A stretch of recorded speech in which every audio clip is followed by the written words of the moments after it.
the best skill you can possess to avoid getting bored of the same foods. There are so many ways to season your food that will make your ordinary meals taste like new dishes each time.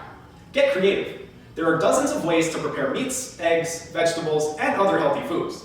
If you're getting bored of the foods you're eating, try taking a cooking class or buying a recipe book and experimenting with new recipes. Having a salad? Try making your own salad dressings and marinades.